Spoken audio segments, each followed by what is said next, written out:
Hey everyone, welcome to Dogme95 International, where we basically talk about anything related to Dogme95 films. So first things first, what the heck is a Dogme95 film? As you can imagine, it all started in 1995, hence the Dogme95. Thomas Vinterberg and Lars von Trier, two directors from Denmark, basically said enough is enough. You know, we're so now technically advanced in our filmmaking, and we're using all of this movement and these steady cams and these cranes and these filters. And now in 1995, you have Jurassic Park that came out, you have Terminator, these insane visual effects. At the end of the day, he's like, what about the story? We're getting lost in all of these visual effects, and yet we sacrifice most of the times these visually attractive things at the expense of story. And so he's like, whoa, back the card up, people. We're losing sight of what cinema is all about. And I tend to agree with that. So he's basically made these pretty simple rules to follow in order to keep cinema pure. So in order for Dogme95 films to qualify, should meet at least most of these criteria. There's always a bit of cheating involved, as we're all going to find out. But in order to keep cinema pure, these are the 10 rules. Number 1, shooting must be performed on locations without providing props or sets that don't logically exist within that scene. So essentially, you show up at the location and whatever you find is what you film with. Number 2, diegetic sound only. Sounds must never be produced, such as music that does not exist within the scene. So, you know, if there's a radio in the background, there's cars passing, all legit, but there's definitely no horror music when the light goes off because that is not part of the scene.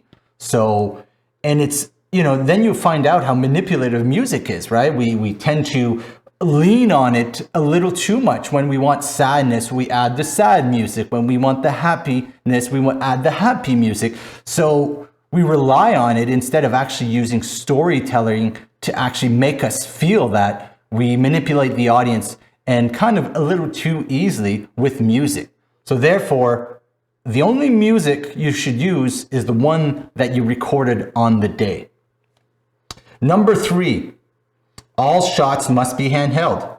Movement, immobility, and stability must be attained by the hand.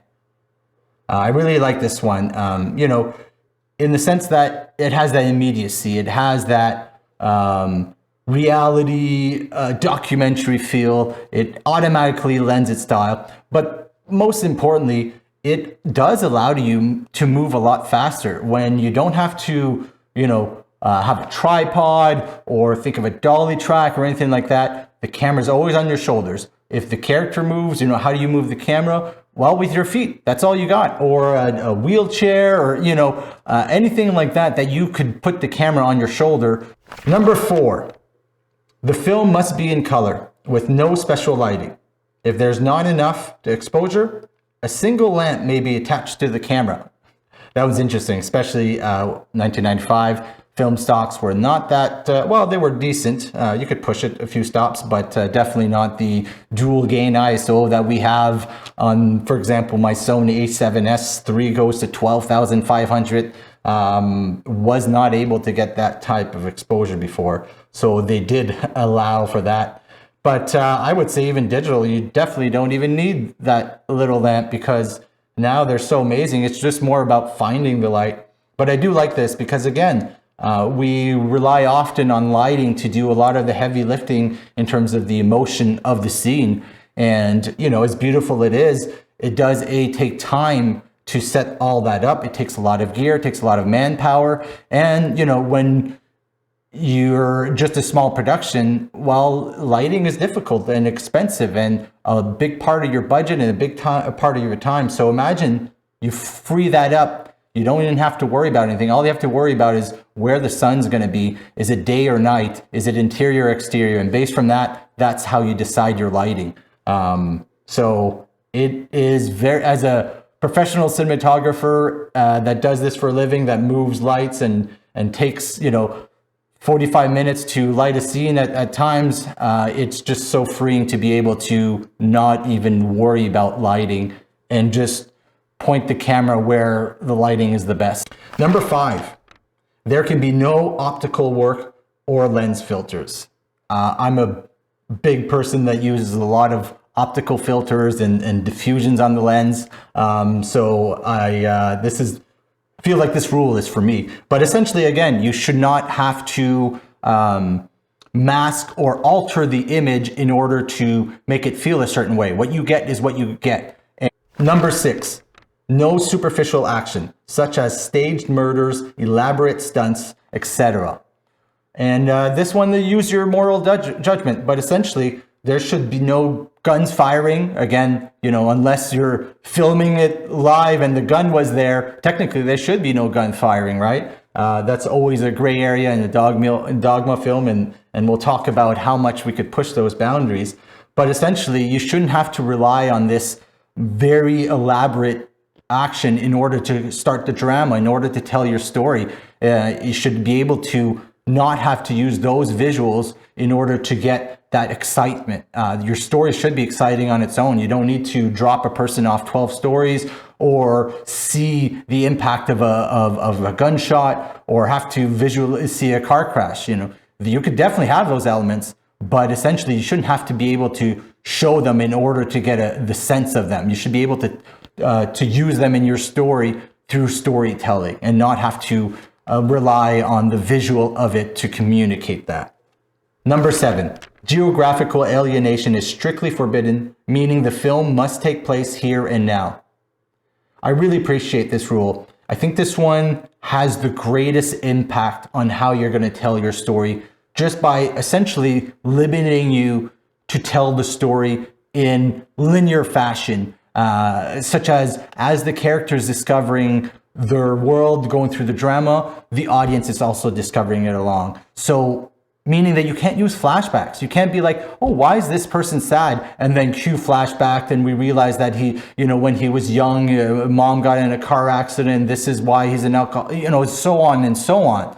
But if you can't use flashbacks or, the future or anything like that, you have to just say it as is. Well, how do you communicate why this person became this? How do you give context to all this? That's where your creativity and storytelling comes in place. If you can't use flashbacks as a placeholder, how do you talk about the character?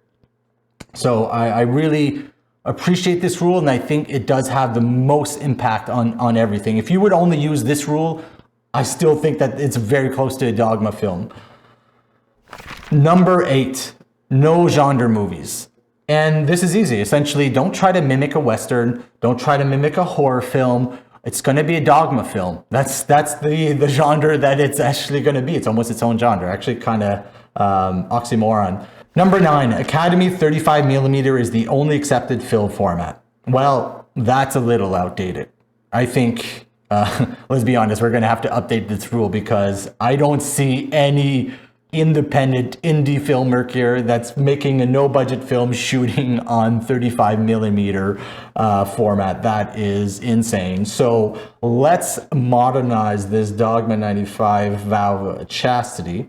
Let's go with something, a 16:9 aspect ratio is the only film format. So they're, kind of a balance that the idea is that we don't want to make our frame special, by being like, you could go through 2:3:9 or any other aspect ratio. Already you're making that canvas cinematic. So let's just use a generic thing that is what TVs are. So it feels less special and less stylized, such as like no lighting. And let's go with that trend. And let's say that only a 16:9 aspect ratio is the only accepted film format for now this Dogme95 updated vow of chastity. Number 10, directors must not be credited. I like that rule. And in the sense that you should not be judging the film based on the filmmaker. You should be judging the film based on the story, based on the art itself. And, you know, who knows? It's somebody no name or it's the big time director. It's irrelevant, the name. You're watching it for the story and you're judging it for the story. So removing the director's credit, I think, just makes it more about the film and less about the filmmaker. And that's how we should be judging art.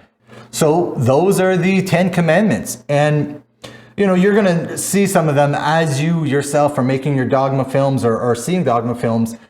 There are going to be rules that are broken. And, you know, like they say, rules are made to be broken. But it is an excellent guideline, you know, for as a starting point to even start writing your script, of knowing that you're working within this box allows you to be so much more creative. You don't have to worry about anything other than just, I have to tell this story from A to B, and interesting things happen in between, and it cannot be driven by camera, sound, or anything technical, but the character itself has to do these active decisions in order to lead us through a process of discovery and eventually come to some sort of conclusion, if you want, in whatever fashion. Another thing that I really enjoy about making Dogme95 films is that it forces you to be creative. You know, just by stripping all the technical side, everything else, well, you know, you can't hide. A crappy story is a crappy story, however you cut it. So, you know, if your only power that you have in making a Dogme95 film or a script is that you have to tell an engaging story. You can't rely on any of the technical stuff. You can't rely on music, on camera technique, on, you know, just even your name getting around. If it's a good story, that's all that matters. And really, it forces you to be creative. And we're going to go through this through other videos about, you know, what's the best way, my approach to this, and would love to hear your approach. But that's one of the reasons why I love these Dogma films. Just, it's all about the creativity.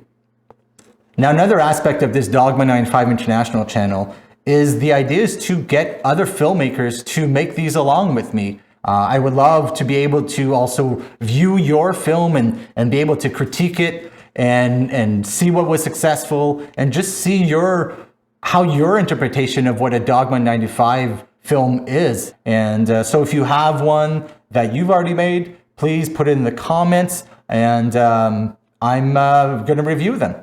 So I'm going to be posting more videos about why I'm passionate about Dogme95 films. I'm also going to be releasing my Dogme95 film and the process that I've used to do it, and why I think it is a great starting place for any director or filmmaker that wants to really flex their creative muscle and to build their own style. I think this is one of the most powerful ways that you could really show off your talent and show your creativity off in the cheapest way possible.